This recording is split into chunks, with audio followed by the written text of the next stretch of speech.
This is your last chance.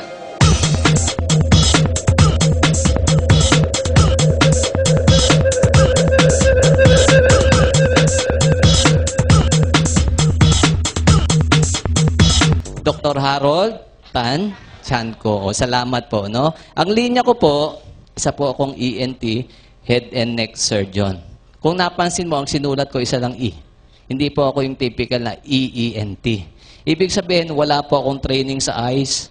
So, huwag kang magtatanong sa akin mamaya kung problema mo mata. Hindi ko madalas pinapakialaman yan. Kasi bakit? Maselan yan eh. Baka mamaya magkamali ako, ikabulag mo pa. Diba? Jackpot naman, kung problema tenga, ilong, lalamunan. Meron ba dyan tumutulo ang tenga? Wala. Ang buti naman. Ayaw lang umamin. So, tenga, ilong, lalamunan, yung mga bukol sa leeg, nag-oopera po ako nun. Ang practice ko po bilang ENT, Head and Neck Surgeon, more than 10 years na po. Nakabase ako ngayon. Ang kaisa-isang ospital ko na lang po, na dati galing sa 4 na ospital, iniiwan ko na po yung 3.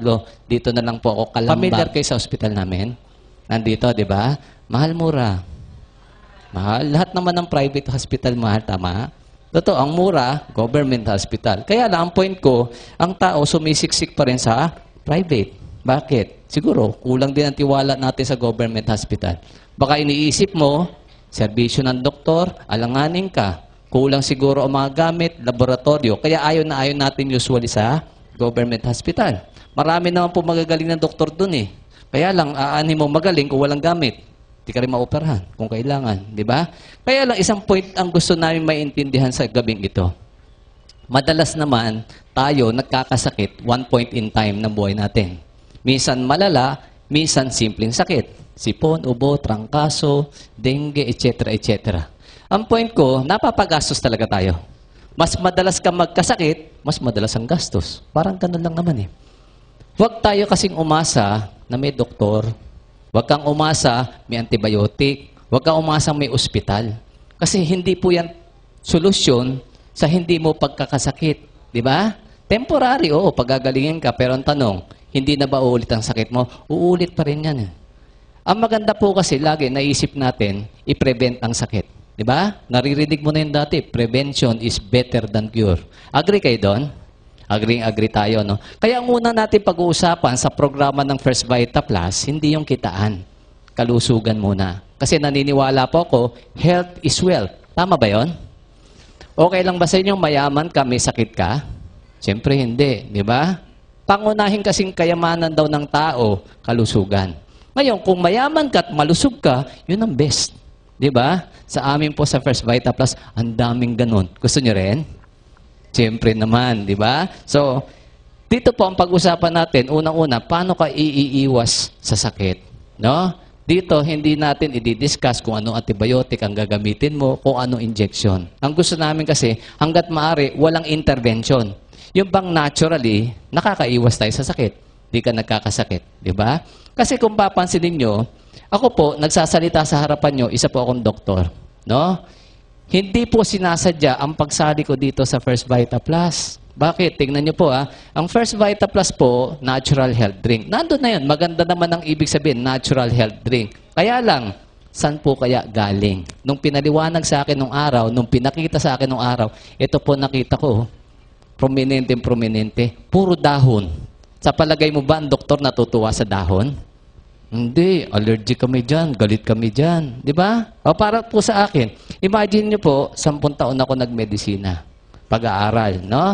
Pagkatapos ng training sa medicine, nag-training pa po ako ng ENT, 4 na taon, 14 long years. 14 long years na siguro puyat, pagod, lahat na nandun. Tapos ibabalik mo ako sa dahon. Palagay mo, tama yon? Parang mali eh. Alam niyo, nung araw, nung una po akong in-invite dito, kasi medyo matagal na rin po ako dito, 6 years na ako eh. Ang sabi ng kaibigan ko, may i-offer do sa aking produkto, makakatulong sa practice ko. Excited din naman ako. Akala ko kasi instrumento nang iaalok sa akin. Kasi bakit? Technician eh. Iniisip ko, baka related doon, instrumento pang opera, ibebenta sa akin ng mura. Eh di okay nga. Kaya lang, ano nakita ko? First Vita Plus, nadismaya ako. Sabi ko nga, hindi para sa akin yan eh. 3 buwan po akong nililigawan, umaten, umupo man lang yan, hindi ko ginawa. Bumili ba ako kahit isang sachet? Hindi po ako bumili. Bakit? Nanindigan po ako bilang doktor, ayoko ng herbal products. Kaya lang, obviously, may nangyaring kakaiba. Bakit? Nasa harapan niyo ako ngayon eh. Ako ngayon magpapaliwanag. Ibig sabihin, dating super negative, ngayon, hindi na. Bakit? Speaker na nga eh. At tandaan niyo, wala akong bayad dito. Bakit dati ayaw ko, nandito ako? I-shortcut ko na lang, no? Kasi may maganda kaming ibibigay sa inyo, yung lesson o yung mga tips kung paano ka makaiwas sa sakit. At sigurado naman ako, marami sa inyo nakarinig na ng product. Marami sa inyo nakainom na ng produkto, di ba? Sino sa inyo ang sa totoo lang nakainom na ng First Vita Plus? Taas ang kamay. O di ba halos lahat naman eh. Sino ang hindi pa nakakainom pero alam na ang First Vita Plus? O di halos lahat alam na rin pala. No? Kaya minsan hindi ko na masyadong dinidetalye ang produkto eh. Kasi bakit? Alam nyo na eh. At sigurado ko, umiinom ka dahil alam mo, makakaganda sa katawan mo. Imposible namang inom ka ng ilong, wala lang. Di ba? So, ipapaliwanag namin ng konti yan. Kaya lang, kunin ko muna o ipaliwanag ko muna istorya ko kung ba't ako na-involve. Di ba sabi ko kanina, negative ako 3 buwan? Ayoko talaga umattend eh. No, ayoko talaga sumali. Ang iniisip ko, kaya ako pinapasali, health product eh. Di ba? Kita naman po sa sachet, kung kukuha tayo ng sachet ng First Vita Plus, ito po yung isa. May nakasulat kasi dito eh. Natural health drink. Di ba? Ibig sabihin, pangkalusugan. Hindi naman iinumin lang eh, na parang situ, pamawing uhaw. Di ba? May pangakong kalusugan. Naisip ko, kaya po ako pinipili sumali kasi nga, pangkalusugan. Pag nireseta ng doktor, lalakas benta nila. Yun ang naisip ko, gagamitin lang ako. Pangalawa, naisip ko, siyempre, health program, may magse-seminar, kailangan speaker. Ang feeling ko din, gagamitin ako speaker. Eh, ayaw ko nito nung araw. Tingnan nyo, nandito ko ngayon sa inyo. Di ba? Kaya ako pumapayag ngayon, galing pa nga ako sa clinic eh. Katatapos ko lang po mag-clinic. Kumbaga, pagod na, kumita naman, pwede na magpahinga. O kaya lang sumaglit muna ako dito para bigyan ko ng magandang tip. Na mamaya, pag uwi nyo sa bahay, tandaan nyo, papakinabangan nyo to habang buhay. Kaya magpasalamat po kayo sa mga nag-invite sa inyo. Palakpakan nyo rin po sila. Ha? Minsan nga, hindi lang sapat talaga yung palakpak eh. Dapat, paglabas, i-lips to lips nyo. Okay lang yan. Kasi angel yan ang buhay mo. Imagine mo, gusto niya umiwas ka sa sakit. Pangalawa, gusto niya yumamat ka. O, diba? Hindi niya pinagdamot eh. Yun narinig niya dito, no? So, dito po, itong storya kung bakit ako na-involved sa First Vita Plus. Di ba sabi ko, ayoko. Kaya lang, ang weakness ng doktor parate, libre. Di ba? Sanay kami sa libre. Pag kami kinocover ng Medrep, libre ang sample na gamot. Diba? Libre prescription pad, libre ballpen. Diyan nga, sa bag ko, 3 ballpen kanina nakuha ko sa Medrep. Libre lahat. Diba? Libre merienda. Pinapansit pa ako kanina. Diba? May baon pa uwi. Imagine ninyo, libre ang seminar dito, seminar sa abroad. Lahat, spoiled talaga ang doktor. Kaya madalas, pag doktor target mo, huwag mong bebentahan. Dapat bigyan nyo lang ng libre. Bakit? Sanay yan sa libre talaga eh. Wala tayong magagawa doon. No? Sinanay kami ng sistema. Kaya minsan naiisip ko, hindi kaya pambabribe yun? Ano sa palagay mo? Pwedeng ganon. Di ba? Para nga naman, kung sino mas malakas magbigay, paboran ng reseta namin. Di ba? Ang problema po kasi, pagka po ang doktor, binibigyan mo ng malaking pabor, saan binabawi? Palagay ko sa gamot. Di ba? Kaya naisip ko, hindi kaya ang doktor ang isa sa reason kung ba't mahal ang gamot sa Pilipinas? Pwede rin. Di ba? So, yun po aralin natin ngayon. No? Nabigyan ako ng 3 samples ng kaibigan ko. Nalinawin ko, kaya ko lang po kinuha, isang reason lang, libre. Iinumin ko ba? Hindi. Bakit ayoko inumin? Natatakot po ako. Kahit doktor ako, tao din ako. Bakit ako natatakot? First time ko narinig nung araw, 6 years ago, ang First Vita Plus.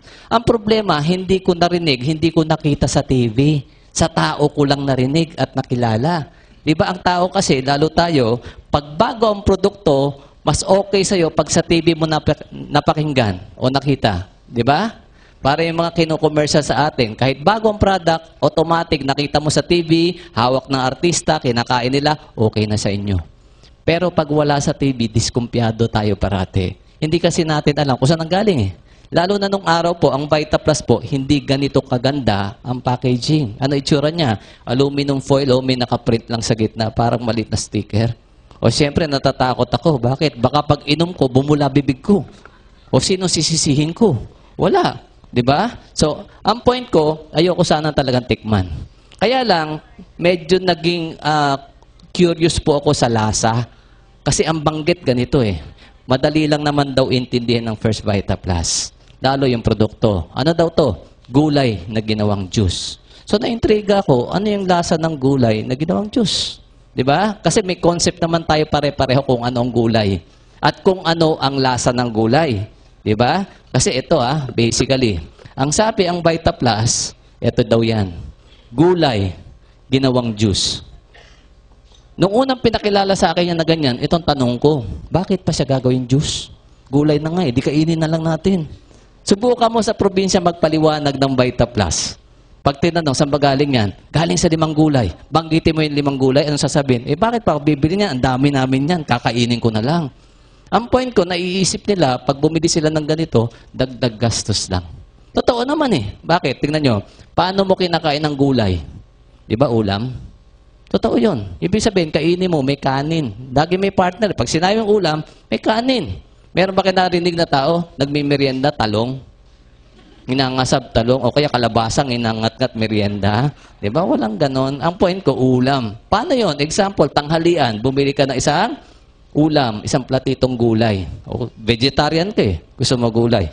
O dahil sabi ko nga ulam, may partner yan, isang platong kanin. Hindi naman pwedeng walang panulak. Baka masabit tayo Di ba? Dati, sanay ka ang panulak mo, kundi tubig, juice, o kaya soft drinks. Kaya lang, nataniman ka na mahusay pala ang juice na First Vita Plus dahil galing sa gulay, bumili ka ng Vita Plus ngayon. Yun ang panulak mo. Yung gulay na ginawang juice. Gulay. Di ba pareho lang? Gumastos ka sa 2 bagay, pareho lang. Practical ba yon? Tingin ko hindi. Di ba? Nagdoble-doble lang O dahil doble-doble, di tanggalin na natin isa. Tanggalin mo na lang ito. Anong natira? Yung juice. Ibuhos mo sa kanin. Ulam. Pwede ba? Pwede. Pag bata, pwede. Di ba? Isip bata, pwede rin. Di. Ang gusto ko lang ipunto sa inyo, di ko kasi alam ang reason nila nung araw. Bakit nga ba gagawin pang juice? Sa akin kasi diretso na lang. Kasi ipaliwanag mo sa probinsya. Kaya ginawang juice kasi masustansyang gulay ang pinili. Ang sasabihin sa'yo, di lalo na dapat lecture na lang para unahin kainin ng tao yun. May point din naman. Di ba? O tingnan nyo tingnan po natin kung ano yung pinanggalingan na gulay. Kasi basic naman Ang First Vita Plus, nakasashay. Bakit? Natural health drink siya, powder form. No? Ibig sabihin, powder form, para mainom na juice, ititimpla natin sa isang basong tubig. Iklaro po natin lagi yan Isang basong tubig. 240, 250 ml, o 8 ounces kung didihan ng bata. No? Ganon po ang dami ng tubig. Bilin nyo yun. Kasi minsan nagkakamali sila, kalatang, tinitimpla 1 litro. Wala nang lasa kasi pagka ganon no? So, dapat 1 baso lang pong tubig. Pwedeng mainit, pwedeng malamig. Depende sa sitwasyon. Ano daw sitwasyon yun? Halimbawa, ang init ng panahon, gusto mo refreshing. Ano maganda? Malamig na tubig. Pag may sore throat, ano maganda? Siyempre, mainit na tubig. Ganon lang naman No? Depende rin sa kursunada mo. Pero base po sa mga pasyente ko na nabigyan ko, usually pag may sakit, ang sabi sa akin, mabilis daw umepekto pag lukewarm ang tubig. No? O tingnan nyo, ang daming umuo. Bakit? Totoo po yun Naniniwala din ako doon na kahit papaano po kasi, yung init ng tubig, energy yun No? Ibig sabihin, mas mabilis siguro lalong ma-activate kung ano yung maganda sa Vita Plus. Mas mabilis ma-absorb ng katawan ng tao. Parang ganon, no? So, ito lang ang Vita Plus no? Powdered juice drink, pero hindi lang basta pamawi ng uhaw. Di ba? Pinakita ko rin kanina, natural health drink. Pansinin mo yung gitnang salita. Health, ibig sabihin kalusugan. Di ba? So, ito binili po ng tao, hindi basta pamawing uhaw Nung araw, wala halos gustong bumili. Kaya lang ngayon, milyon-milyon na po ang umiinom ng First Vita Plus. Grabe. Napakarami na pong gumagamit. Bakit? Siguro may magandang napala. Kasi unang-una, i-analyze natin. Health drink.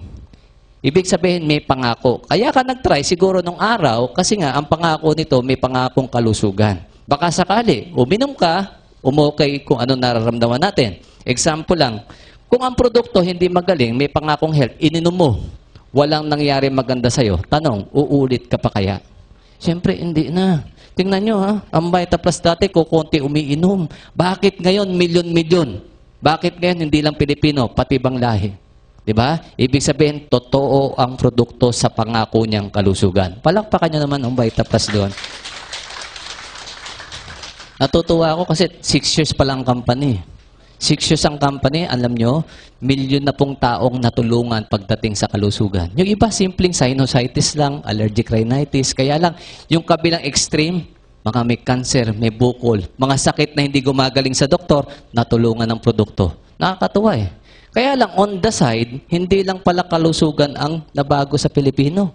Nakakatuwa eh. Napapagmalaki po ang kumpanya, pinagmamalaki kulubusan. Bakit? Sa loob ng 6 na taon niya na pinush ang First Vita Plus sa Pilipinas, alam niyo po, ang multi-millionaires at millionaires no, na naproduce ng First Vita Plus as of May 2012, nasa 10,000 na po. Imagine niyo yun. Na-imagine nyo ba? Ikumpara mo sa isang kumpanya na matagal na. Di ba? Yung mga kumpanya nagwa 100 years na ngayon, kino-commercial pa nga eh. Tanong, sila kaya, ilan na ang naging milyonaryong empleyado nila? May naririnig kayo? Siguro ilan-ilan. Nabibilang sa daliri. Imagine mo, First Vita Plus, 10,000 na mahigit ang milyonaryo at multi-milyonaryo. Tatagal pa po ang company ng ilang taon. More than 10 years. Probably 20 years or more. Kung sasali ka, pagdating ng araw, isa ka na rin sa milyonaryo. Okay ba yun? Kaya maraming yumaman kasi ang battle cry natin dito, iwas sakit. No, ibig sabihin, hindi ito kasi yung kumpanya na ang gusto, puro kitaan ang pag-usapan. Kami po, totoo, no? Ang gusto namin, makatulong muna sa kalusugan. Kung may kita, kasunod na po yon, no? Kaya lang maganda, lagi namang nagsusunod. May natulungan ka, hindi po naiiwanan yung kitaan doon, no? Pag-usapan natin, no, yung kaso ko. Kaya po ako napasali dito, natikman ko lang product. 3 produkto lang po ang binigay sa akin. Naulitin ko, kaya ko lang tinik, kaya ko ininom dahil libre. Pangalawa, kaya ko inubos kasi masarap. Yun lang po naman eh. Wala ko na-expect ko anong mangyayari maganda sa akin. Kaya lang tingnan nyo, bakit ako napasali? Bilang doktor, meron din po akong problema na dala-dala ko for the past 17 years. Totoo, naging successful ako sa practice, sa career ko bilang ENT. Maraming na-operahan, maraming pasyente sa outpatient, marami din pera. Kaya lang, nakaipon din ako ng sakit eh. Diba? Marami sa atin siguro ganun. Yung matatanda na sa kumpanya, diba? Bukod sa dumadami yung payslip mo na wala ng pera, dumadami din ang sakit natin. Ang doktor, ganun din eh. Ang kaibahan lang namin, dumadami pera namin, hindi puro payslip. Diba? Ang problema, nagkakasakit din. Isa sa problema ko, na dala-dala ko ng 17 years, constipated po ako. Imagine nyo, 17 years akong constipated. Now, bilang doktor, palagay nyo ba nagpapacheck up ako? Hindi, doktor na ako, ba't ako magpacheck up? Diba? I-analyze ko na ang problema ko, i-diagnose ko sarili ko, aralin ko ang solusyon. Pwede naman eh. Alam ko naman ang libro eh. Alam kong aralin. Diba? So, yung unang taong ko po, siguro mga 1 to 3 years, may ginagamit po akong isang gamot. No? Lagyan na lang natin siya letter D. No?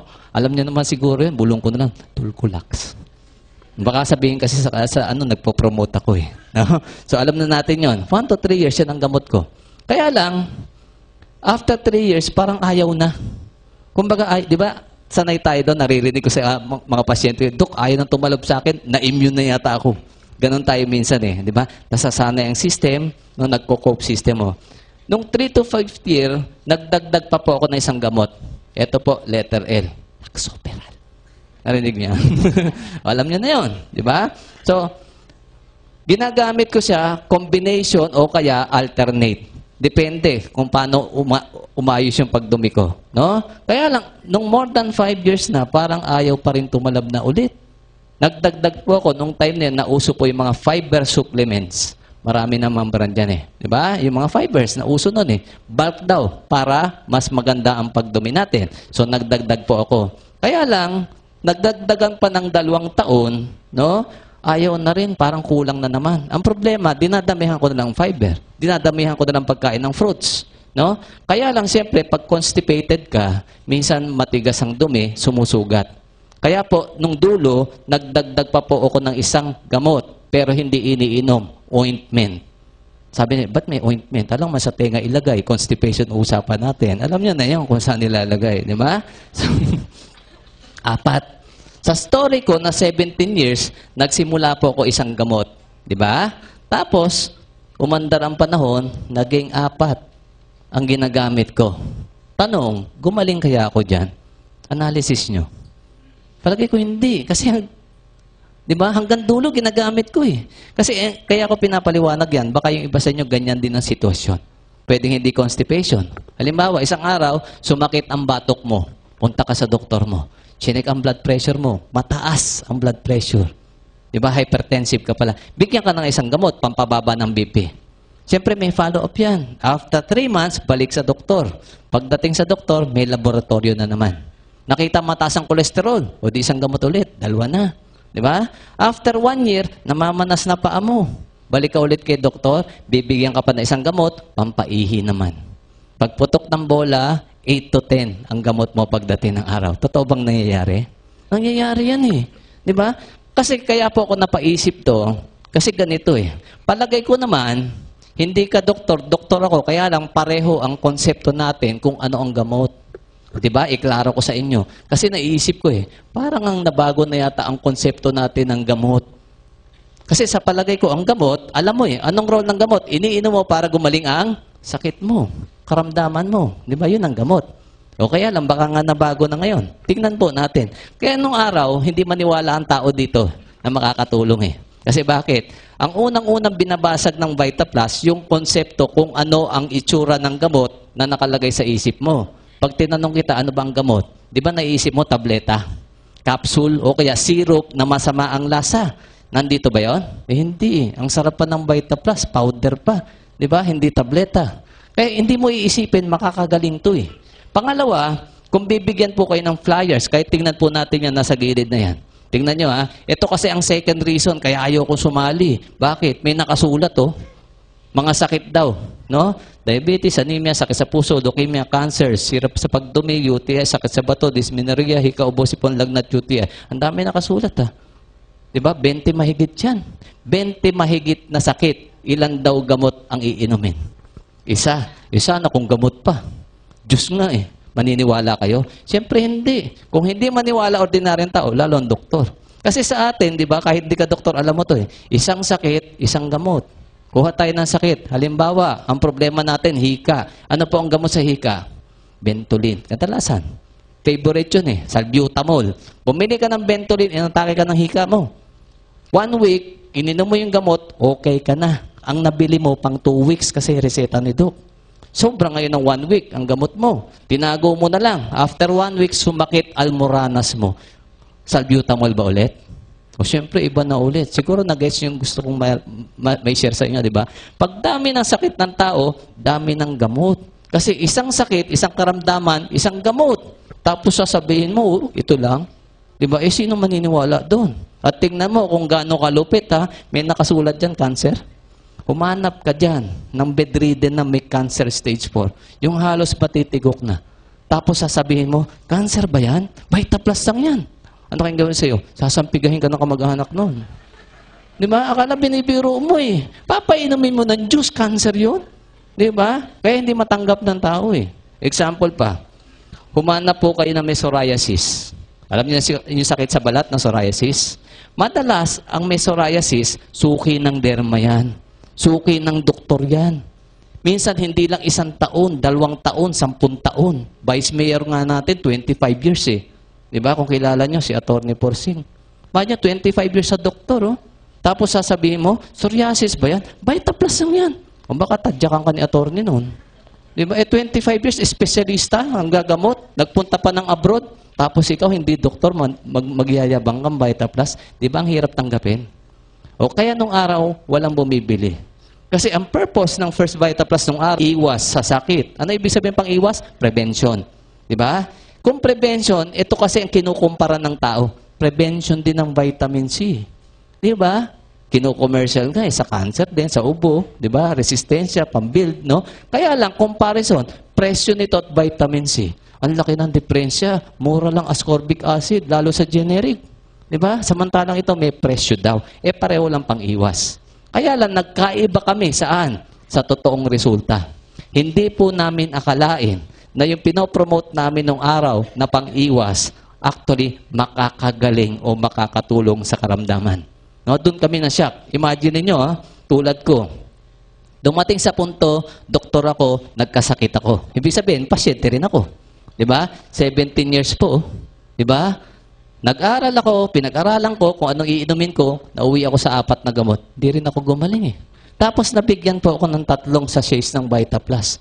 3 sachets lang na naubos ko ng 3 araw, naglaho ang 17 years kong problem. Tanong, hindi ba ako mapapaisip noon? Napaisip ako dun eh. Bakit? Dati, gamot sa butika ang iniinom ko, hindi ako gumagaling. Gamot na tinuro sa amin bilang doktor ang iniinom ko. Tapos ngayon, yung hindi ko alam kung anong ininom ko, yung pa nagpagaling sa akin. Kaya ito po, inanalyze ko eh. Bakit? Maraming natulungan eh. No? Kaya iniisip ko rin, bakit nga ganon? Supposed to be, uminom ako ng gamot. Dapat gumaling ako. Eh bakit di ako gumagaling? O ikaw, baka diabetic ka. May diabetic ko ba kaming bisita? Diabetiko. Si Sir, diabetiko, no? Unang-una, tingnan po natin, no? Kasi matagal na si Sir sigurong uminom ng gamot. May mga high blood ba din dito? Mga high blood. Naka-maintain na po ng gamot? Naka-maintain, di ba? Supposed to be kasi, ang sabi, iinom ka ng gamot. Ang konsepto natin ng gamot, pag ininom mo, gagaling ka, di ba? Yun ang nakatanim sa utak mo. Kaya nga ang tawag natin, gamot. Diba? O kaya lang, ininom po yung gamot ko, supposed to be magpapagaling, hindi ako gumaling. Si Sir, si Ma'am, baka ganun din. Pang diabetes, pang hypertension. Tanong, gumaling na ba sila? Baka hindi pa eh. Kaya nga nandito, siguro, naghahanap ng additional information. Doon po ako napaisip eh, ba't nga ba ganun? Nabago na ba ang konsepto ng gamot sa panahon natin? Diba? So, dapat i-analyze natin ng konti. Baka meron tayong nami-miss, baka may kulang. Baka may kulang na hindi sinasabi ang doktor mo. O baka to the point, kaya pala hindi nakakarating sa inyo, mismo kaming doktor, hindi namin alam. Yun po ang liliwanagin natin ngayon. Baka ito yung kulang sa buhay mo. Baka ito na yung pagkakataon na pag nalaman mo, ginawa mo, totally gumanda ang kalusugan mo. Kasi ang point ko ganito, yung mga diabetiko, usually ano po bang alam nating bawal? Matamis. Bakit ko pinopoint out ko ano yung bawal? Marami sa atin nagpa-doktor na eh. Once in their lifetime, nagkasakit, nagpa-doktor, ina-analyze, diagnose, ito sakit mo, ito reseta. Kaya lang pagkatapos nun, bago ka magbayad, ang huling tanong mo kay Doc, Doc, may bawal ba akong kainin? Di ba nagtatanong tayo doon? Siyempre, dapat malaman din natin ano yung bawal eh. Kaya binanggit ko sa diabetiko, anong bawal? Matamis. Sinabi niya na. Pero tanong niyo sa mga diabetiko, anong bilin po sa inyo pagka nakakaramdam kayo nahihilo ng lalamig? Anong kakainin daw? Matamis. Di ba parang conflict? Bawal matamis, pero kakain ka ng matamis pag nahihilo. Di ba? So, ibig sabihin, merong hindi malinaw na konsepto pa rin sa tao eh. Pagdating sa mga bagay na gano'n. O halimbawa, high blood. Anong mga bawal sa high blood na alam nyo?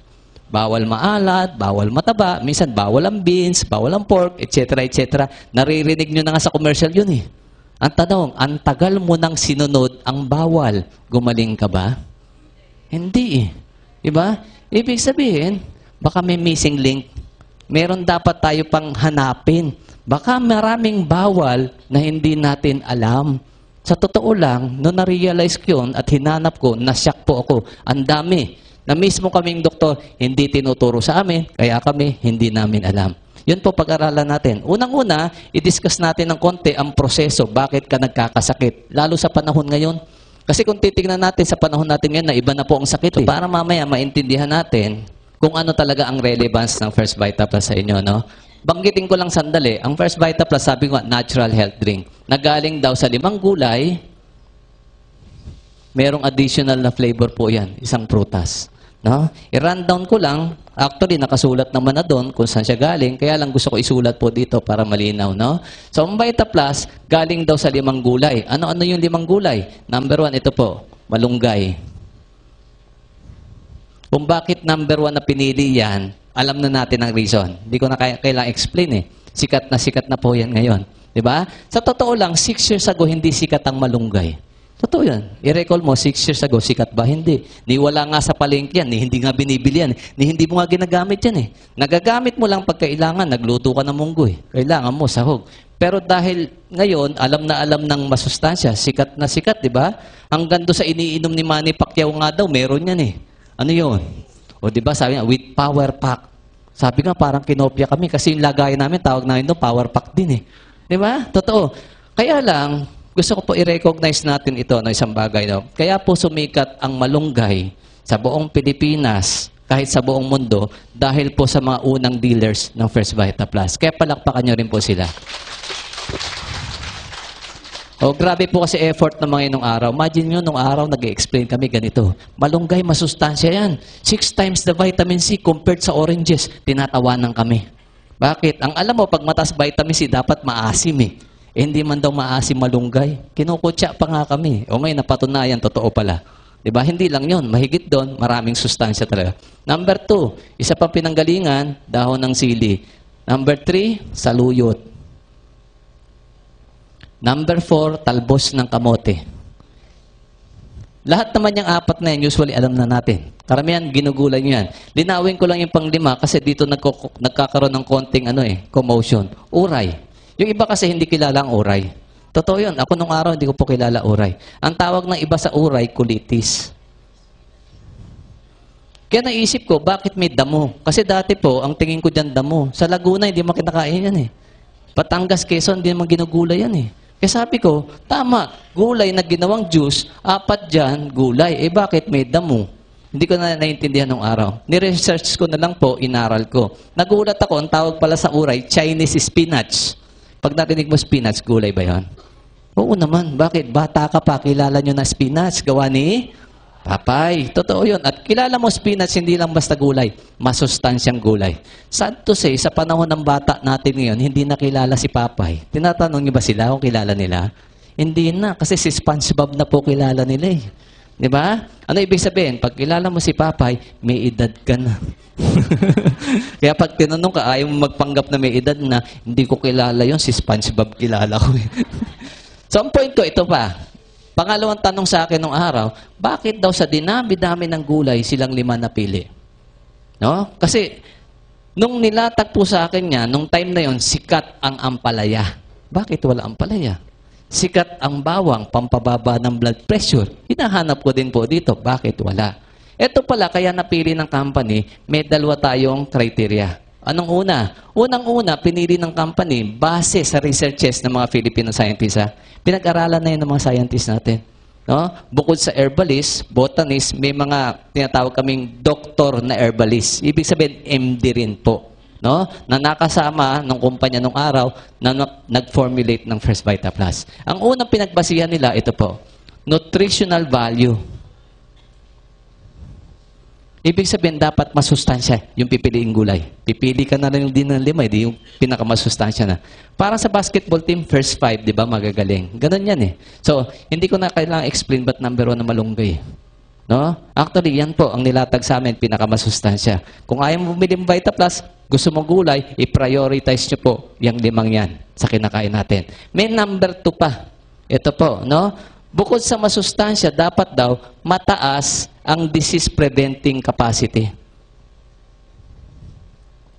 Ibig sabihin, hindi lang ba sustansya? Anong naitutulong sa kalusugan mo?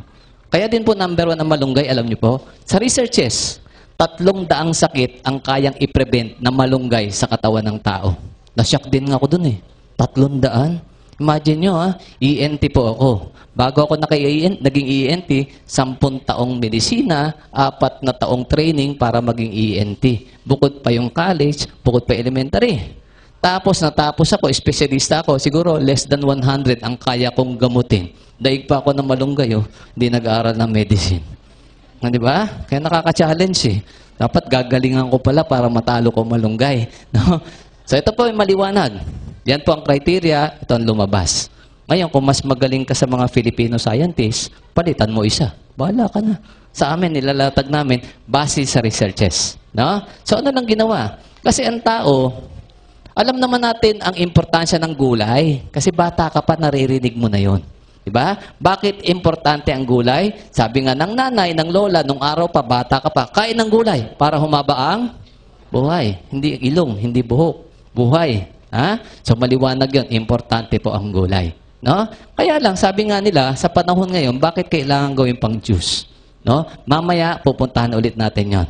Pero bago tayo pumunta doon, kasi ang unang-unang kailangang masagot sa isipan nyo ito eh. Bakit ako iinom niyan? Kasi bakit mo kailangan sagutin sa sarili mo yan? Bibili ka eh, gagamit ka eh, may gagastusin ka. Naniniwala ko, pag hindi mo kailangan, huwag mong gastusan. Diba? Sayang pera eh. Kaya dito nililiwanag namin sa inyo, ano ba silbi ng produkto para sa katawan natin? No? So unang-una, health product yan. So ibig sabihin, ang pag-usapan natin, kalusugan. No? Tingnan natin kung itong kasagutan na to, sasagutin yung why mo sa buhay, i-consider mo ang Vita Plus. Kung hindi naman, consider mo rin yung 5 gulay na yan. No? Ito po, umpisahan natin sa pag-analyze ng word na sakit. Kasi dyan naman tayo mag-focus talaga eh. Disease. At gusto ko maintindihan nyo isang bagay na hindi tinuro sa akin sa medicine. No? Saan nanggaling ang salitang disease? Akala ko nung araw isang salita yan na nagpe-pertain sa sakit. Ganun lang. Ganun kababaw. Pero i-dissect natin. Ito po yan eh. This is. Anong root word is? Ano ibig sabihin ng this is? Your body is not at ease. Kaya kami sakit. Ganun pala yun. Kasi kung ma-analyze yun ng ganun, mas madali palang intindihin ng sakit eh. Your body is not at ease. Wala ka sa sentro, wala ka sa balanse mo, kaya kami sakit. Ibig sabihin, hanapin natin, ano ba yung balanse niyon? Para mas naintindihan natin. Bakit? Ilalagay mo lang daw sa balance ang katawan mo, mawawala sakit mo eh. O di ganun kasimple. Kailangan pa ba doktor sa balancing? Hindi na. Baka nga may pabigat pa yun eh. Diba? Pag narinig natin sentro, balanse, ang is kasi, command yan sa military at is. Sa Tagalog, tikas, pahinga. Anong posisyon yun? Di ba nakaganon ka? Nakaganon. Kasi pag nakaganyan ang posisyon mo, center of gravity mo maganda. Hindi ka basta natutumba. Kasi kaya may this opposite eh. This is. Your body is not at ease. Parang pag sinabi mo isang tao, hindi honest. Ang tawag sa kanya, dishonest. Ganon din pala eh. Ibig sabihin, pag-usapan natin yung binabanggit na balanse, ang katawan mo pala, parang siso. Ibig sabihin, oras-oras, minuminuto, nagbabalanse ka. Kung sinong manalo, nandun ka. Dalawang side na pag-usapan natin. Itong kabila, ang tinatawag natin na health side mo, kalusugan. Yung pabor ba sa pagkakaroon mo ng magandang kalusugan. Sa kabila, nandito po yung disease side. Ito yung mga factors kung bakit ka nagkakasakit. Ibig sabihin, kung ano ang mas mabigat, nandun ka. Diba? Doon magtitilt ang balance mo. Pagdating sa health kasi, ganito yan. Napakasimple. No? Kung susundin lang natin, hanggat maaari, no? Bibihira magkakasakit sa tao. Kasi naniniwala ko na alam nyo rin, lahat ng bagay may kanya-kanyang kaukulan. Diba? Anong ibig i-point doon? Ikaw tao.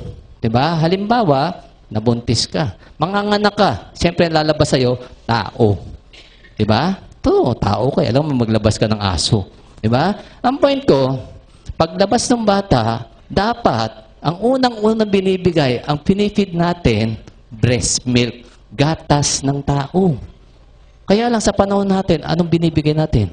Gatas ng baka, cow's milk eh. Yung milk formula, pinaganda nga ang tawag, tinawag milk formula, pero cow's milk din yun eh. Ang point ko, yung first step na binigay sa atin ng creator mo, binago mo na kaagad eh. Kaya umpisa pa lang, sablay na ang tao eh.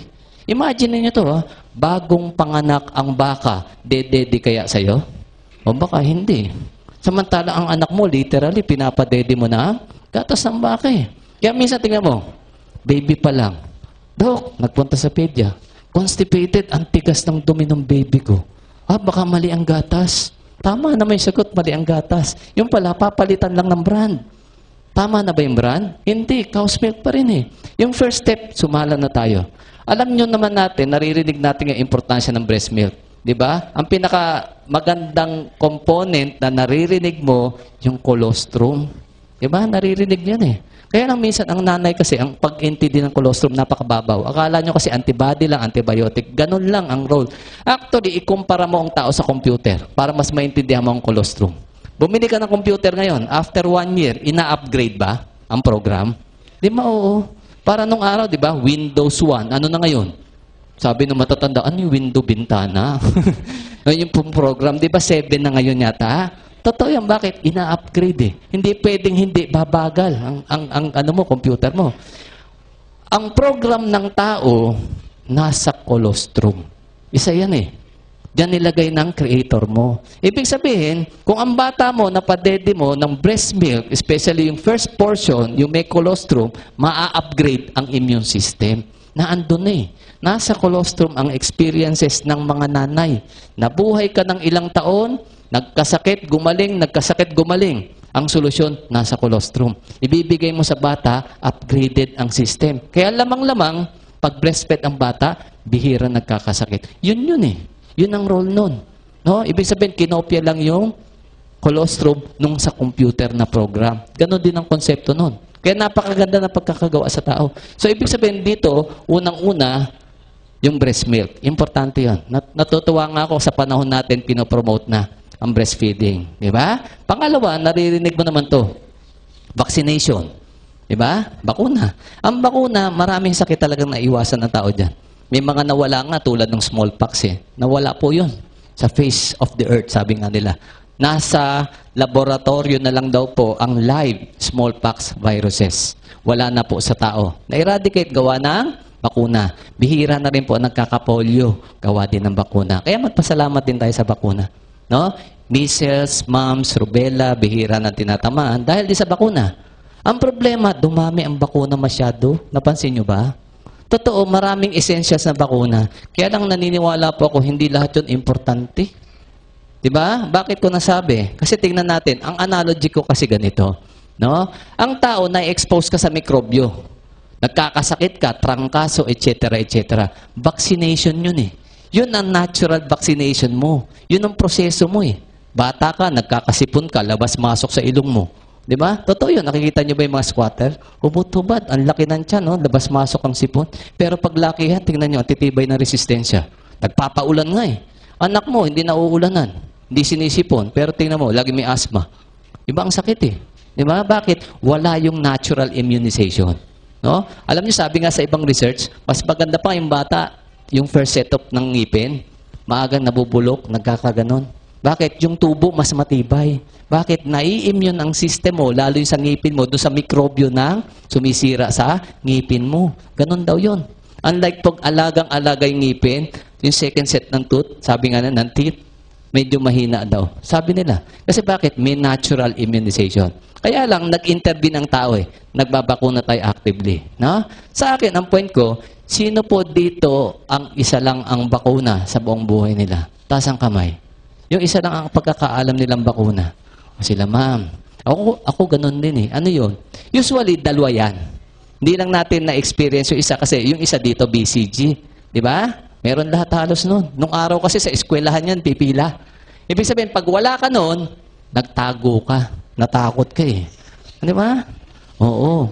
Kaya ako po, wala akong BCG. Ibig sabihin, nagtago ako nun. Hindi po natakot sa turok. Natakot kasi ako, nakita ko ang karayom, hindi pinapalitan.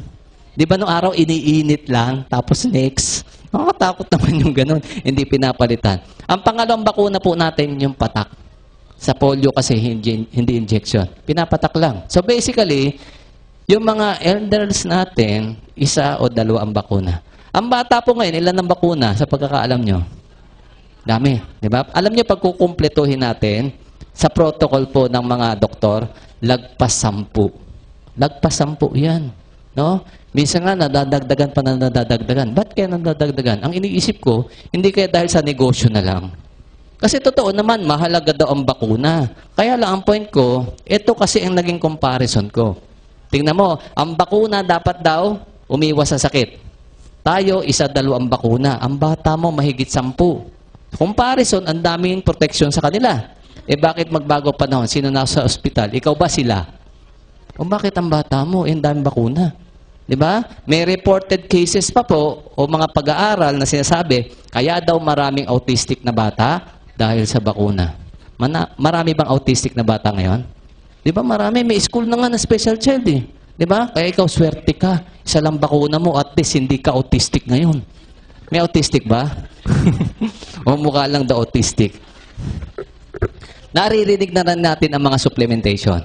Especially ito, multivitamins and minerals. Totoo, tagal mo na umiinom nun eh. Bata ka pa. Hindi pa uso yung ibang vitamins, nakatiki-tiki ka na. O, di ba? Sino sa inyo umabot ng tiki-tiki? O pag umabot ka nung mayayaman kayo. Kasi nung araw, hindi uso vitamins sa probinsya. Bakit? Katatapos lang ng gera, walang masyadong pera. Ang vitamins, bayabas. Diba? Prutas. Nandun nung araw no? Kaya lang pumunta tayo dito sa side ng diseases. No? Kasi kung titingnan natin, mas maraming tao may sakit ngayon Ano ibig sabihin? Nananalo to. Hindi nananalo to. Bakit? Napabawasan nga Diba? Nabawasan, nawala ang breastfeeding natin. Ang supposed to be multivitamins natin na binibili mo, ang tanong, sapat kaya? Totoo kaya ang sinasabi ng commercial na complete? O yun ang i-analyze din natin. No? Punta tayo sa disease side. Unang-unang kalaban ng tao, since time immemorial, mikrobyo, bacteria, viruses, fungi. Di ba? Kalaban ng tao yan. No? Yan ang karamihang pumapatay sa tao nung araw. No? Pangalawa, naandyan din yung tinatawag nating pollution. No? Kaya lang, may third factor po dyan na pinakamabigat. Yun ang pag-usapan natin. Ito ang deciding factor kung bakit ang balance mo napupunta ngayon sa sakit. Kung bakit ang bata mo laging may sakit. Nandito yan sa pangatlo. No? So kung titingnan natin dito, may importante palang nangyari. Binanggit ko kanina, halimbawa ito, bacteria, viruses, o microbes in general. Nung araw, sinabi ko, ang kinamamatay ng taong common, infections. Totoo, nung araw kasi nakakamatay ang tuberculosis, ang dami namatay dyan. Bubonic plague, tetanus, ang dami namamatay dyan nung araw. Kasi wala pang antibiotics. Siyempre, matalino ang tao. Naka-imbento tayo ng mga gamot, antibiotics. Kaya binabalik ko ulit yung word na gamot Kasi ganitong pagkakaintindi natin sa gamot Halimbawa, meron kang infection sa baga, pulmonya. Siyempre, punta kay doc. In-examine ka, may plema nga, inuubo ka nga. Sa x-ray, nakita, may pneumonia ka nga. Bibigyan ka ng antibiotic ngayon. Ni doc, di ba? Ang sabi ni doc, iinumin mo ang gamot mo, iinumin ang gamot 7 to 10 days. O walang palya, ininom mo. After 10 days, wala na ubo mo, maginhawa na paghinga mo. Repeat x-ray, okay na, clear na ang baga mo. Pagbalik mo kay doc, okay ka na, wala nang finding sa x-ray, sasabihin ba ng doktor mo ganito? Okay na antibiotic mo. Ibaba mo na lang, gawing 250 once a day maintenance. May ganun ba? Wala. Bakit? Magaling ka na Kasi ang point ko, yun ang gamot. Ininom mo, gumaling ka.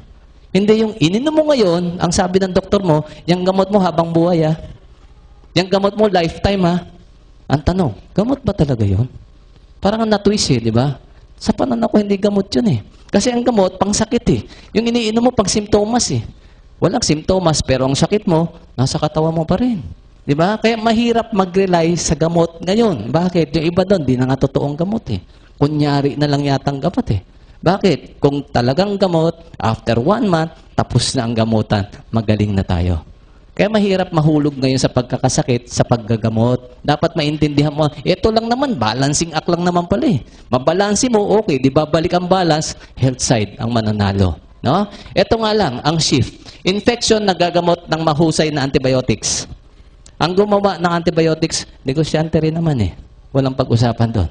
Diba? Isa nga sa kahangahangang antibiotics na nauna, imbensyon ng Pilipino, baka hindi nyo alam, erythromycin.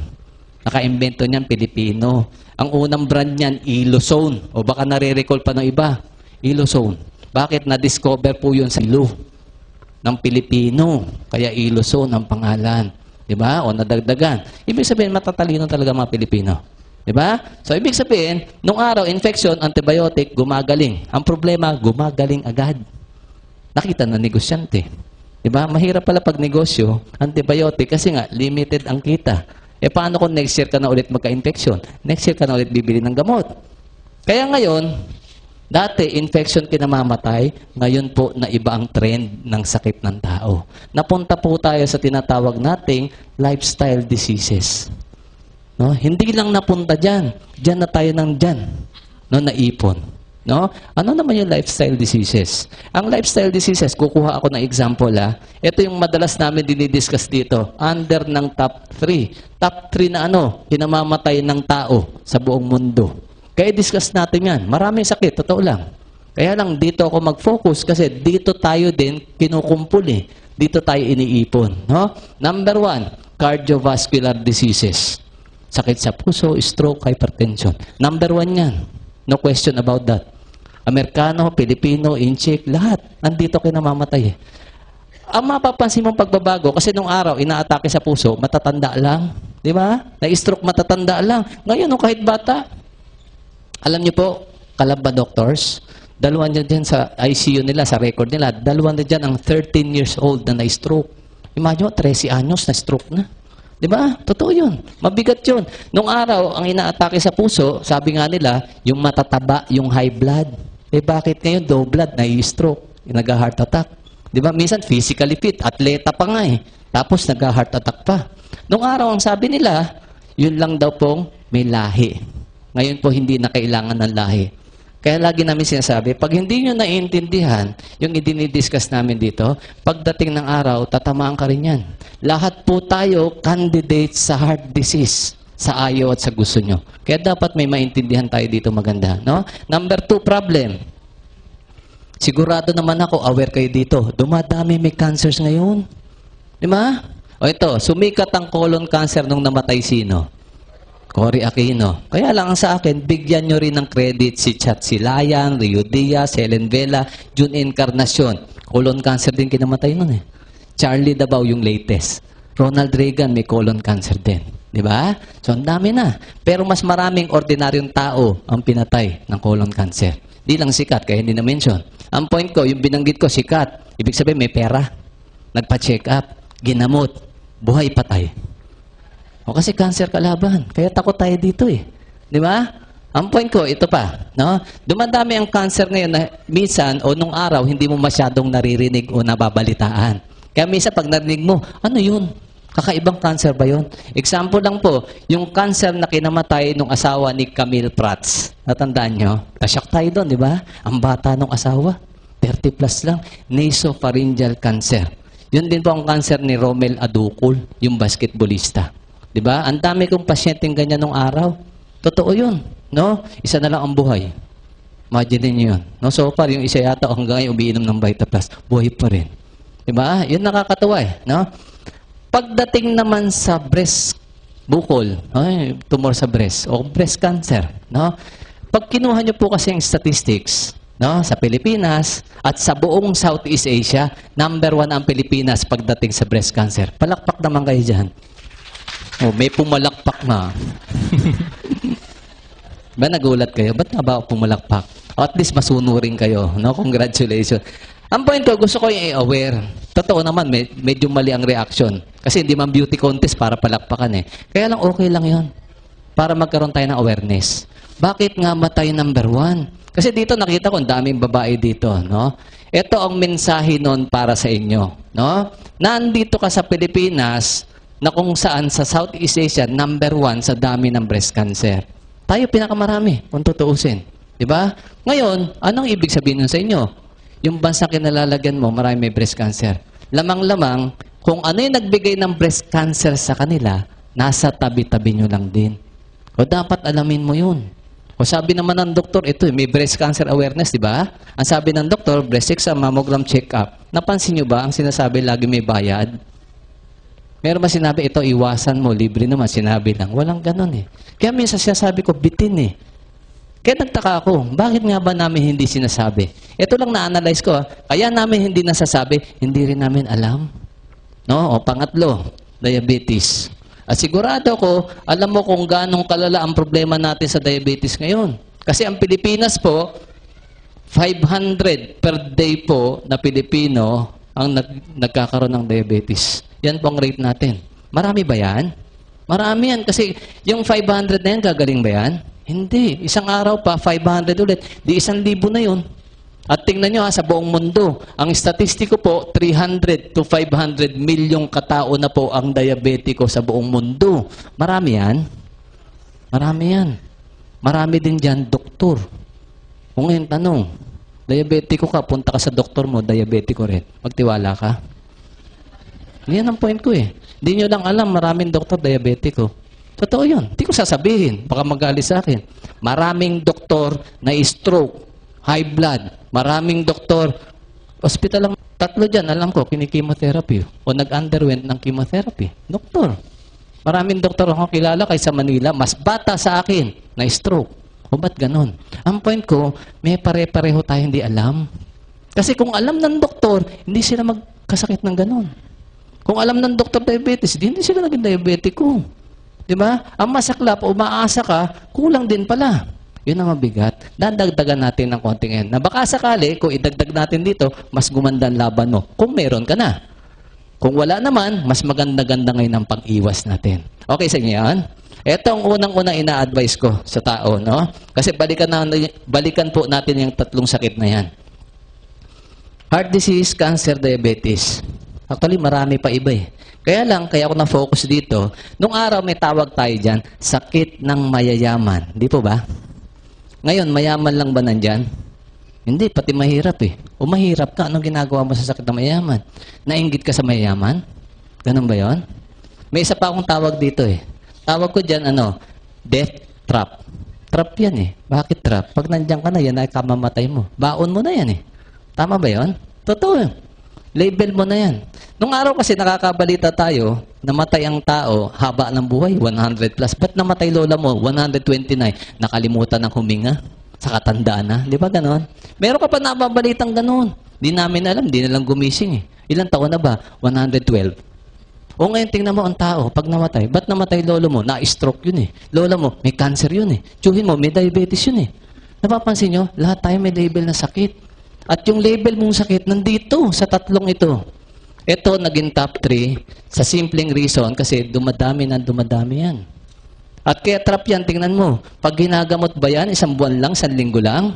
May tawag nga sa gamot eh, maintenance, medication, repeated check-ups, and laboratory. Ang point ko, huwag kang pumasok dyan. Trap nga yan eh. Diba? Sa amin kasi, no, kung titignan natin, nagsimula tayo dito eh. Lifestyle. Yan ang tawag dyan eh. Diba? Yan po ang way kung paano ka ipasok dyan. Ito ginagamit sa atin eh. No? Sabi ko, nagkaroon ng shift. Dati, infection. Ngayon, ito ang kinamamatay natin. Pag-aralan natin kung paano na itatanim sa inyo to. No? Ang lifestyle, madali kang dalhin dyan eh. Papasok dyan. Ito ang famous na ginagamit sa atin dyan. Yung word na masarap. Di ba pag masarap, ang hirap iwasan? Kaya pag masarap, minasitatang mo sa doktor mo, Dok, ba't ganun? Lahat na lang na masarap, bawal. Umaangal ka pa nga eh. Kasi bakit? Tingnan natin kung bakit yung masama naging bawal. At tingnan natin kung paano tayo na-shift from infection to lifestyle diseases. No? Kasi ganito ang ginawa sa atin. Sa ayaw, sa gusto nyo, sa palagay ko, sa pananaw ko, ang sakit nyo ginagawa na para sa inyo. Ginagawa na yan. Dadating ang time sa buhay mo, haharap ka sa isang tanong. Pagdating ng araw, ganito lang ang tanong. Anong gusto mong sakit? Multiple choice naman ang sagot. A, B, or C, or all of the above. Nakapili na kayo? Ayaw. Di ba? Ang sa amin, piliin nyo po, none of the above. Kasi may sagot naman ganun eh. Di ba? O pag-aralan natin, paano maging none of the above ang sagot nyo. No? Unang-una, pag-aralan natin kung paano na-shift ang sakit ng tao. Ganito lang naman yan eh.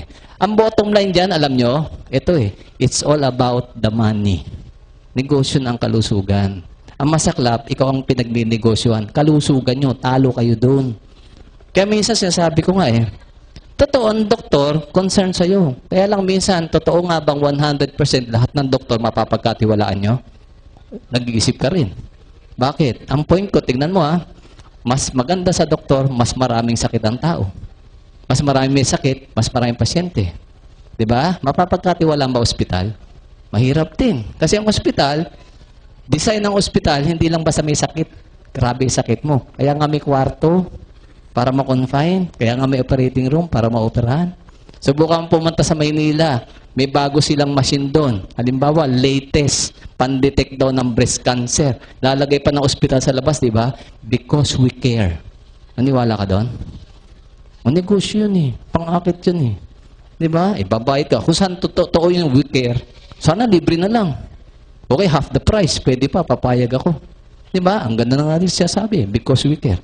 Totoo naman yung pang-akit. Wala tayong magagawa kasi negosyo. Negosyante na po kasi kadalasan ng may-ari ng ospital. Yun ang mabigat. Ang point ko, nung araw, nakikita nyo, ang ospital ang liliit. Kadalasan ng ospital nung araw, pag-aari ng doktor din. O kaya mga, tinatawag natin religious. groups. Kaya nga nung araw, St. Luke's Di ba mga madre? Totoo yun Bakit? Usually nag-umpisa sila, foundation, charity hospital. Nakita, magandang negosyo, pinasok ng negosyante. Ang talo, sino? Tao. Diba? Talo ka lang kung magkakasakit ka. Tanda mo. Kung hindi ka magkakasakit, hindi ka apektado doon. Wala naman pinag-iwanan. Halimbawa, ang negosyo mo, punerarya, anong gusto mo? Maraming mamatay. Ganon lang naman Tingnan mo ang negosyo na side Kaya sabi ko nga, sa panahon natin, parang ang hirap na talaga magtiwala sa tao basta't negosyante ang takbo ng utak. Di ba? Anong solusyon? Huwag kang magkasakit. No? Yun po ang gagawin natin dito. No? Ito po ang 2 step para ka mahuli dun sa pagkakasakit. Sabi ko nga sa inyo, nung araw, infection lang. Ang dali namang gamutin yan ngayon. Minsan nga, kahit wala ng doktor, nagagamot mo yan, di ba? Punta ka sa Mercury. May sakit ka. Pabili nga po ng mag-asawang gamot. Di ba? May doktor ba doon? Wala. May doktor ba nagreseta? Ito, inumin mo. Mag-asawang gamot. Nagulat nga ako nung una ko narinig yun. Ano mag-asawang gamot? Di ba? Amoxicillin. At saka, mefenamic acid. Nasyak nga ako doon. Naka-invento pa tayo ng word no? Mag-asawang gamot. Tinanong ko nga kailan pa kinasal?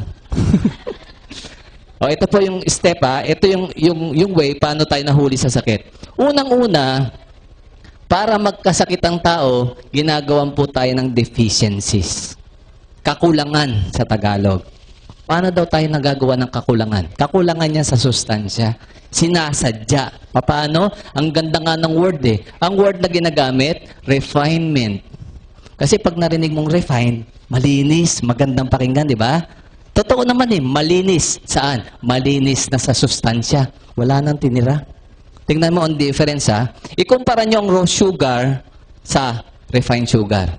Alam nyo ang raw sugar, ang daming vitamins. Nagulat nga ako Diba? Kaya kung titingnan mo, diba sa mall, yung cane sugar, yung juice, masustansya po yun, totoo yun.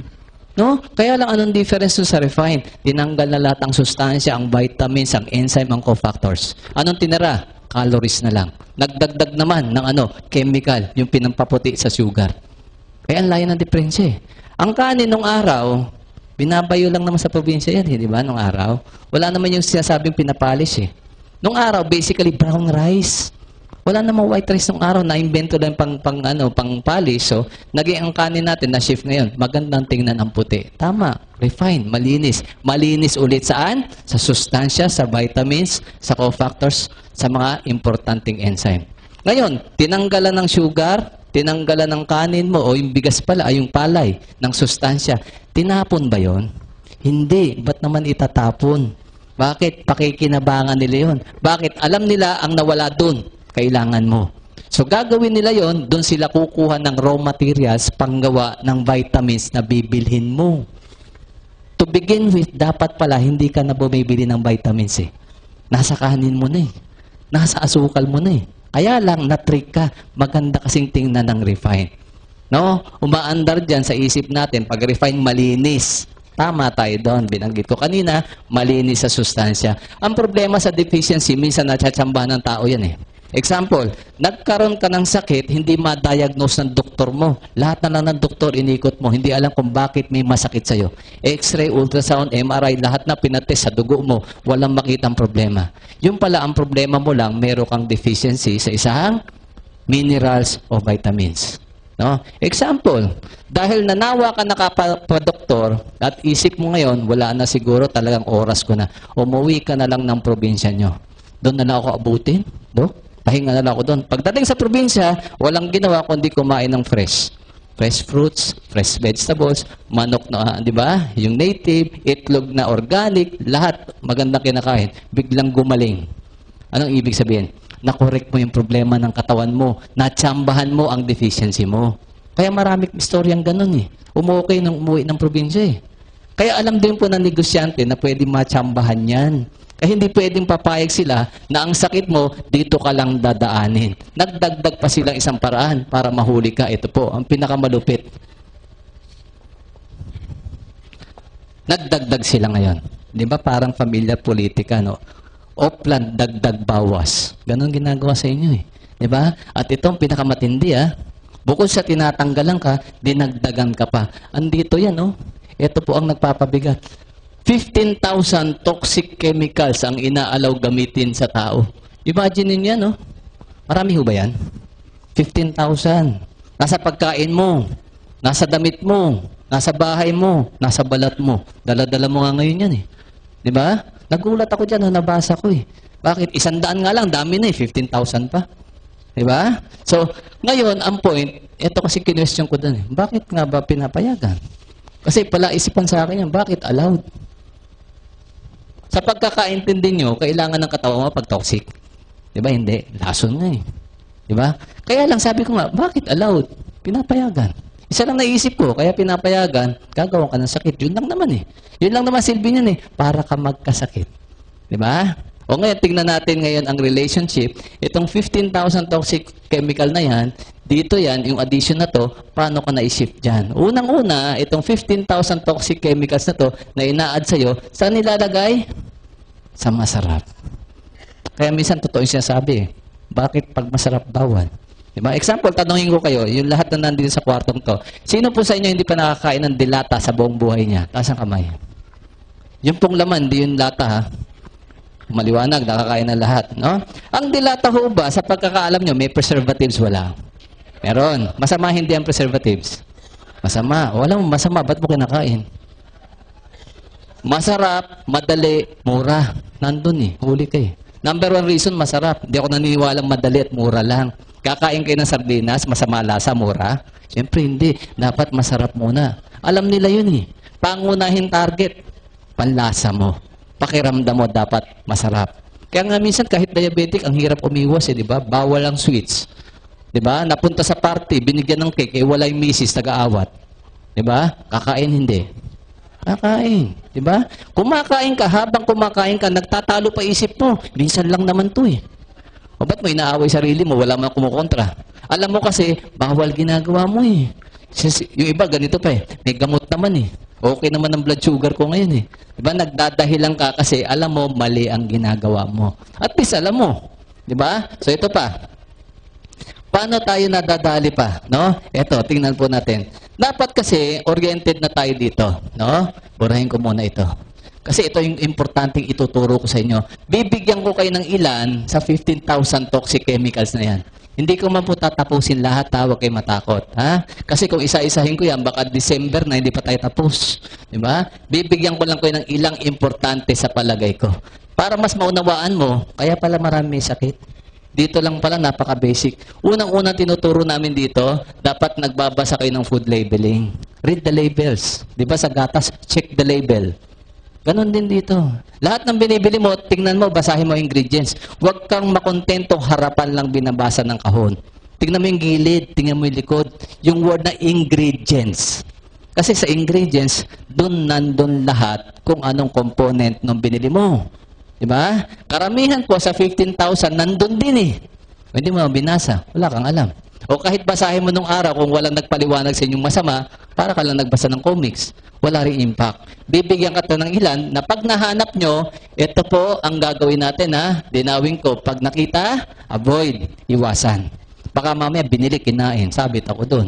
Ang sabi ko, avoid ha. Number 1, sa listahan ko, ito po, sodium nitrate. Tagalogin ko na lang, salitre. Alam niyo sa pag-aaral ng mga scientist, doktor, no, sa mga studies, ang salitre po, direct naliling sa pagdami ng colorectal cancer. Di ba, binanggit ko kanina, ang dami colon cancer. Totoo yun. Dito lang pala, sa salitre mo, pwede na. O alam nyo ngayon kung nasaan salitre, di ba? Tosino, hotdog, langgonisa. Sinong mahilig dyan? Bata mo. Sinong bumili? Bata mo rin? O hindi, ikaw, magulang. Ang point ko, ikaw ang gumagawa ng sakit ng bata mo pagdating ng araw. At abangan nyo yan, 15 to 20 years from now, alam mo na kung sino namimiligro magkaroon ng colon cancer. Dapat binabago natin. Dapat nagde-demand tayo. Meron naman pong produkto ngayon, processed meat, nakalagay, walang salitre. Prioritize nyo ganun. Di ba nakakita na kayo? Produkto, tosino, nakasulat, walang salitre. Di yun ang hanapin mo. Ang point ko kasi, pwede naman palang wala. Ba't nilalagay nung araw? Kasi walang may alam na masama eh. Okay na ilagay. Diba? O number 2. Sino po sa inyo hindi pa nakakain ng soft drinks sa buong buhay niya? Taas ang kamay, papainumin ko ngayon din. Soft drinks. Wala na? Lahat nakainom na. Ako Ako po, napapagmalaki ko, 6 years na po ako hindi uminom ng soft drinks. Mahirap? Mahirap. Bakit mahirap? Masarap eh. Bakit ko napigilan? Nabasa ko po ito sa dyaryo. No, hindi ko sinasabing tigilan nyo. Bahala naman tayo. Ino-orient lang namin kayo. Ito po, nabasa ko 6 years ago. Ito ang reason kung bakit hindi na po ako umiinom. Nabasa ko sa Philippine Star. Ito pong report na to galing Amerika. Napa-report lang sa atin. Basahin ko po ang title na lang ha. FDA report, cancer-causing chemical found in some soft drinks. Nashock ako eh. Doktor ako, hindi ko alam to. Doktor ako, umiinom ako ng soft drinks. Kaya para maraming doktor may sakit din eh. Yung mga basic na ganito, hindi namin hinahanap. Di ba? Kaya lang, ini-expect ko, mag-iingay. Kaya lang, kinabukasan, nawala na issue. Tanong, importante bang malaman nyo? Oo naman, nakaka-cancer eh. Di ba? So ito po, hindi ko lalagay ang brand, isulat ko lang po kung ano naman yung chemical. Ito kadalasan preservative din. Kaya binanggit ko kanina yung preservative na word eh. No? Sodium benzoate. Ang benzoates po, usually preservative sa mga iniinom nyo. Hindi lang soft drinks iniinom mo. Juices ng bata mo, i-check mo. Nasa Tetra Pak, nasa foil.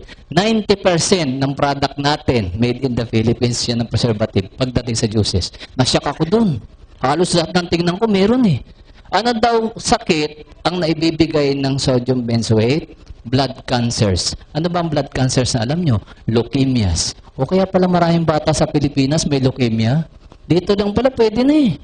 Di ba ang bata addict sa soft drinks? Totoo yun. Sino na naman bumili? Yung bata mo? O hindi, magulang. Sa probinsya nakakita ko, baby, dumedede soft drinks eh. Kung gaano kasama yun. Di ba nakikita natin yun? Kasi hindi ka aware na ganun pala. Minsan nga, sama ng loob namin eh. Nagpo-promote kami ng Vita Plus, health drink, pangkalusugan ha. Binubusisi kami ng todo-todo. Pero ni minsan, hindi binusisi yung iniinom na soft drinks. Di ba? Inom ka ng inom. Tinanong mo ba sa manufacturer? Saan ba gawa ang soft drinks? Ano ingredients? Lahat ba yan mahusay sa tao? Wala eh. At alam natin, ang soft drinks, wala naman talaga na ibigay na maganda sa katawan nyo. Meron ba? Wala, di ba? Sakit may binigay? Anong sakit? Ha? Ulcer, gastritis, diabetes, ang dami. O hindi kayo doktor. Alam nyo, sakit binibigay, ba't may iniinom? Ano nyo sagot to? Huwag ka na mag-isip. Masarap eh. Di ba? Totoo yun. O number 3, ang pinakamasamang fat na pinapakain sa inyo, trans fat. Tandaan mo trans fat ang pinakamasama. Saan ka na-orient? Cholesterol. Ba't ganun? Ito pinakamasama, hindi mo alam. Tawag dito ng araw, alam nyo? The silent killer. Cancer ang binibigay. Ang trans fat naman, related sa heart disease, related din sa diabetes, at 40% daw na may bukol sa breast, mataas ang trans fat level sa dugo. So sa mga babae, double check pagdating sa kinakain nyo. Ang trans fat po, mayamang-mayaman yung mga biskwit na baon nyo. Kung may baon kayo, check mo eh. Kung walang nakasulat sa harapan, ito hanapin nyo hydrogenated vegetable oil. Yun din po ang trans fat. Linawin ko, pag nabasa nyo vegetable oil lang, okay yan. Wala tayong pag-usapan. Kaya lang, pagkakabit ang salitang hydrogenated, ibang usapan na yan. Naging bad oil ang healthy oil. Sino yung may kagagawan? Tao. Alam nyo, 2003, bawal na yan sa Europe eh. Majority ng European countries, bawal na yan. 2012 na tayo ngayon, ginagamit pa sa'yo. Bakit? Nung naban sa kanila, may gumagawa pa eh. Sayang naman, ibenta sa Pilipinas, hindi ba nila alam eh. O kawawa tayo, dumping ground. Nasa tinapay, nasa biskwit. Minsan nga po, hanggang palaman sa tinapay, meron yan eh. Isang katutak. Dinimanda ng New York City government ang KFC at McDonald's 3 years ago sa isyung trans fat. Ba't ko binanggit? Sino sa inyo hindi pa nakakain sa fast foods? Wala na, di ba? So, nanalo ang New York City government. Total ban na po ang trans fat sa New York City. Gumaya ang California. Sa atin, hindi pa bawal hanggang ngayon. O kaya dapat, hanapin mo na. O para mas malinaw, ganito po. Pakita ko sa inyo Ito kasi isang brand na to, galing Europe ito eh. Nabibili sa atin, made in Italy. Di ba may sticker, pulang-pula? Ano nakasulat? No trans fat. Ganon ka big deal sa kanila. Pinapalagyan ng label. Di ba? So dapat, ganon din tayo. Yung iba naman nabasa na yan eh. Sa Coffee Mate, narinig nyo nga sa commercial yan. 0 grams trans fat. Kaya lang hindi mo kinwestiyon. Bakit may ganon? Para saan ba yung trans fat? Sabi nga ng isang health buff, si Jack LaLanne, sabi nga niya, paggawa ng taong pagkain hanggat maaari, huwag mong kainin.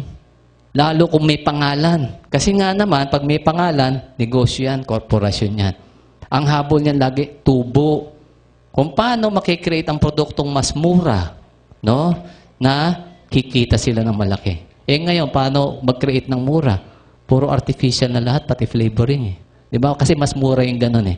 Doon tayo kasi nadadali. So dapat, mag-ingat tayo. Information lang naman eh, ang kailangan natin para tayo umiwas sa mga sakit na to. No?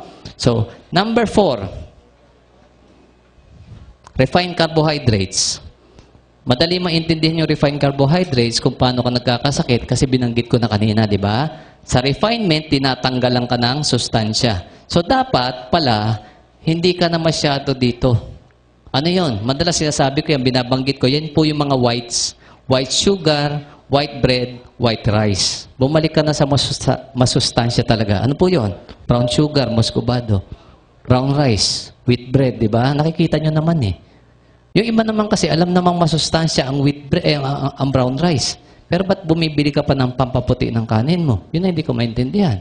Di ba? O kasi, ang puti, maganda, masarap sa paningin. Yun din yun eh. Di ba? Basically, doon ka rin na-attract. Number 5. Number 5, hindi naman kinakain. Kaya lang, nalilink din eh sa pagkain mo. Plastics. May kumakain ba sa inyo ng plastic? Wala naman siguro. Maganda invention ng plastic kasi po ang plastic, gawa ng tao yan eh. Maganda kung upuan mo, silya. Diba? Lamesa. Okay lang yun. Kaya lang, napunta tayo kasi sa plastic, yung lagayan natin ng tubig ng pagkain. Tanda mo ang plastic chemical base yan. Depende ang plastic kung anong chemical ang ina-add. May matibay, may transparent, may nababaluktot, di ba? Iba-ibang klase. Depende po yun sa mga chemicals. Ibig sabihin, sangkatutak pa lang chemical eh. Bibigyan ko kayo ng ilan. Ito po, no? Siguro dito ko na lang muna isulat. Ito yung dalawa na usually pinag-iingat ko ang tao. Kaya ko sinasabi, pag uwi mo mamaya, i-check mo ref mo. Nasaan ang tubig nyo sa ref? Kung nasa plastic, palitan mo na ng container na glass yung nababasag. Please lang. No? Unang-una, ang plastic, may chemical po yan na tinatawag na nating dioxins. No? Ang dioxin, mabilis ma-release pag sinunog ang plastic. Kaya di ba pag nagsusunog ng plastic, ayaw mo yung amoy. Doon pa lang sa amoy niya, alam mong chemical ang nire-release. Pangalawa, kahit hindi po susunugin ang plastic, pag tumatanda ang plastic, naglilik ang chemical.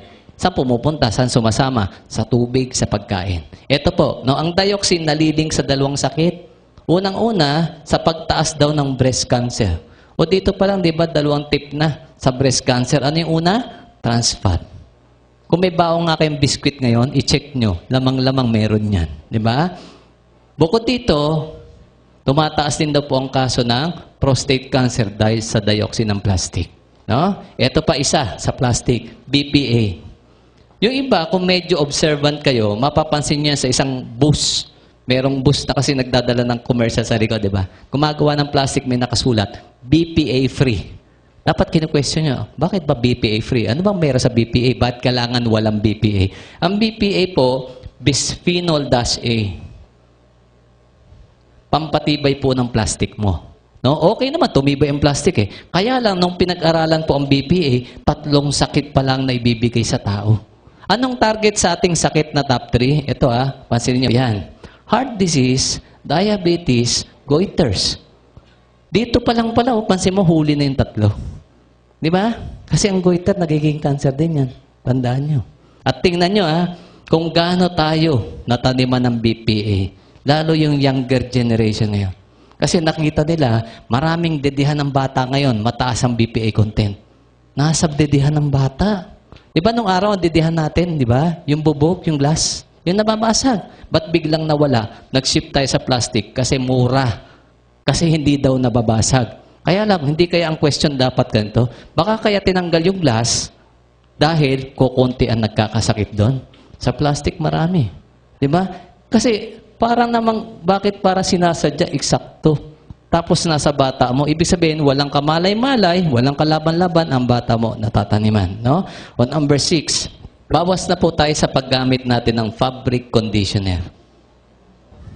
Kasi nung araw, wala tayong problema dyan, ginagamit natin pampatigas ng damit. Di ba?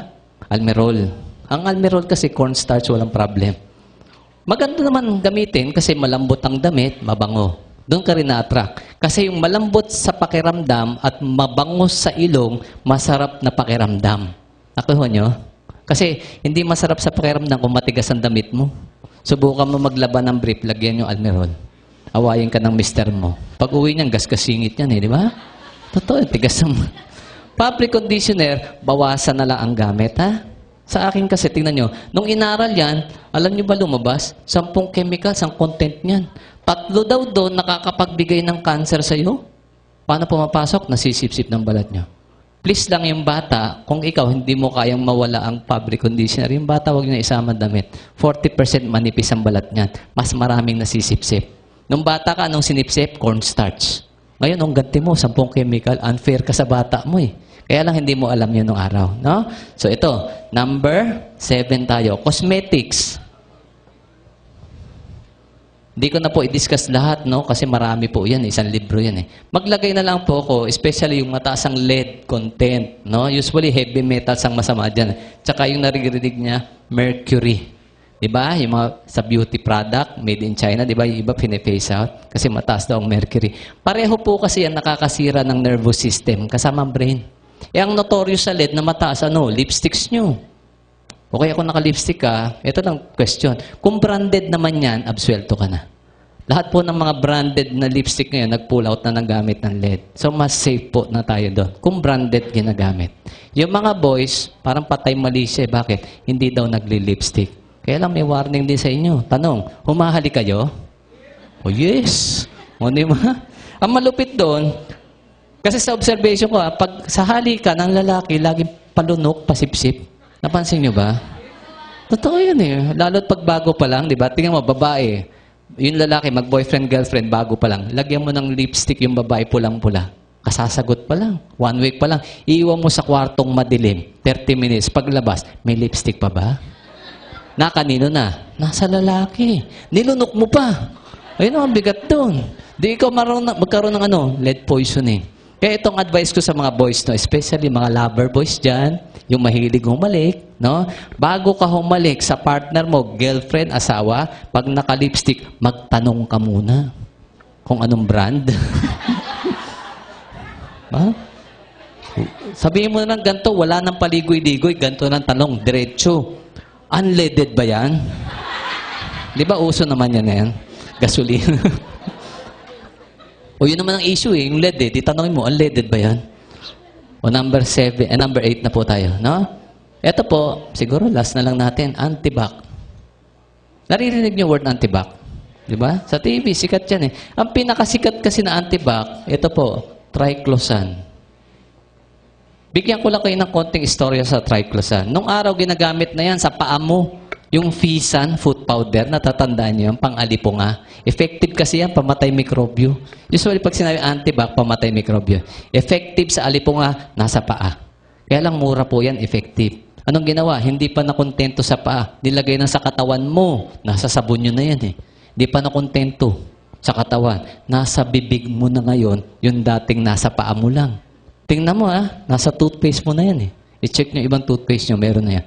Lalo't nakasulat, antibac, 12 hours protection, lamang-lamang may triclosan. Alam niyo ang findings ng scientist dyan? Ang triclosan, nako-convert sa dioxins. O, ano daw masama sa dioxin kanina? Breast cancer, prostate cancer.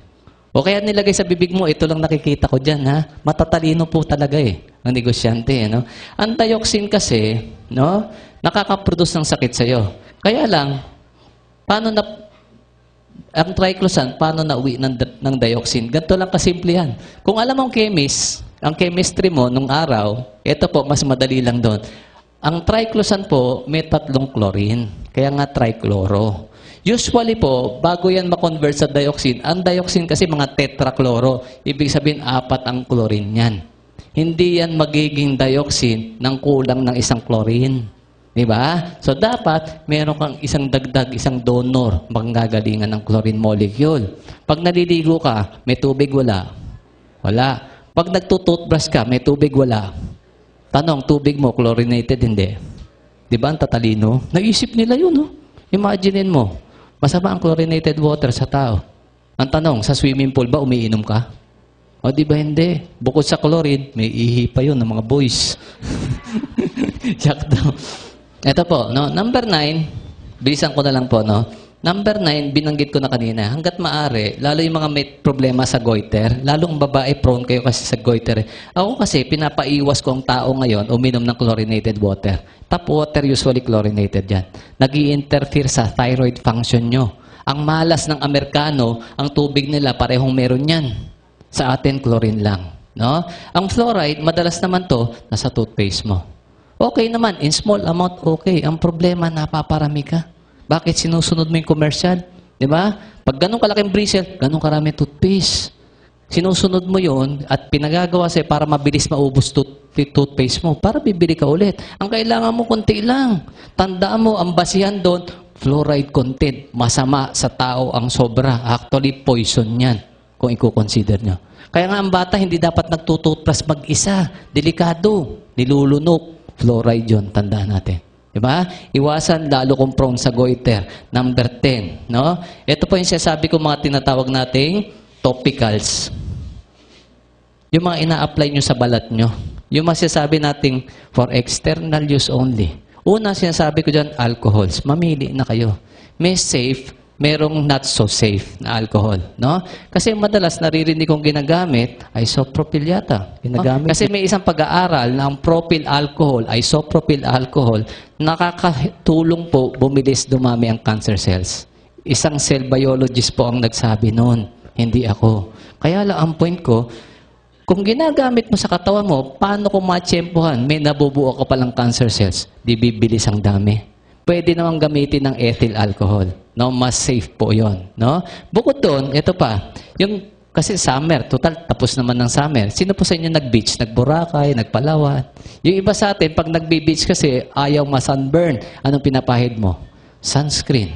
Bakit ka nagsa-sunblock? Nagsa-sunscreen para hindi ma-sunburn. Pangalawa, para hindi mag-develop ng skin cancer. Alam nyo ba napatunayan sa US ngayon? Napansin to, Nung hindi pa uso ang sunblock, meron namang skin cancer ang Amerikano.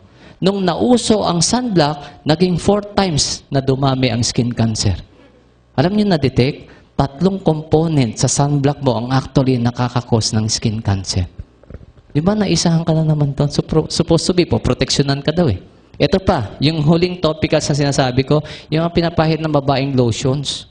Hanapin nyo sa lotion nyo ang parabens. Pag meron, wag nyo nang gamitin. Parang awa mo sa sarili mo. No?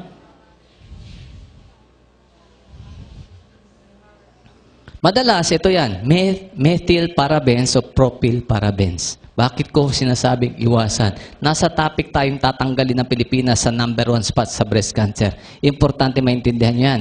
Lahat ng bukol sa breast na tinanggal sa Amerika, positive sa parabens. Walang exemption. Anong point nun? Hindi man directly link, pero yun lahat ng bukol meron ito. Baka, isa yan sa cause kung bakit maraming may bukol sa breast.